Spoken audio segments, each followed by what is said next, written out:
ఇండస్ట్రీలో Nandamuri నటవారసుడిగా industry entry ఇచ్చిన junior NTR వరుస సినిమాలు చేసుకుంటూ తనకంటూ ప్రత్యేకమైన ఇమేజ్ని కూడా క్రియేట్ చేసుకున్నారు. ఇక ఇలాంటి క్రమంలోనే ఆయన కొరటాల శివ డైరెక్షన్లో దేవరా అనే ఒక పాన్ ఇండియా సినిమా చేస్తున్నారు.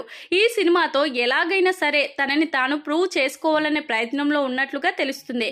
మరి ఇలాంటి క్రమంలో ఈ సినిమా మీద పాన్ ఇండియాలో మంచి అంచనాలు అయితే వస్తున్నాయి.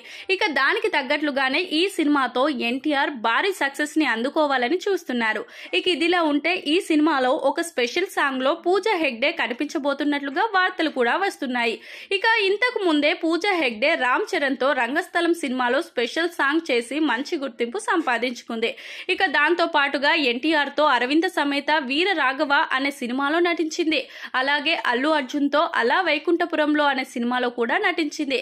ఇక మొత్తానికైతే ఈ సినిమాతో మరోసారి స్పెషల్ సాంగ్ లో నటించి మెప్పించాలని చూస్తున్నట్లుగా తెలుస్తుంది. మరి దానికి తగ్గట్లుగానే ఈ సినిమాలో ఆమె చేసే సాంగ్ కి మంచి గుర్తింపు వస్తుందా లేదా అనే విషయాలు కూడా తెలియాల్సి ఉంది. ఇక ఈ సినిమాకి అనిరుద్ మ్యూజిక్ అందిస్తున్న విషయం కూడా మనకు తెలిసిందే. ఆయన మ్యూజిక్ ఎలా ఉంటుందో ఈ మధ్య వచ్చిన చాలా సినిమాలు ప్రూవ్ చేశాయి. ఇక ఆయన ఇంతకు ముందు అజ్ఞాతవాసి లాంటి ఒక సినిమాకి మ్యూజిక్ ని అందించారు. ఆ సినిమా మ్యూజికల్ గా చాలా బాగున్నప్పటికీ తెలుగులో మాత్రం ఈ సినిమా వర్కౌట్ అవ్వలేదనే చెప్పాలి. ఇక ఈ సినిమా మ్యూజిక్ తో మరోసారి తెలుగు ప్రేక్షకులందరినీ అలరించే ప్రయత్నం చేస్తున్నట్లుగా తెలుస్తుంది.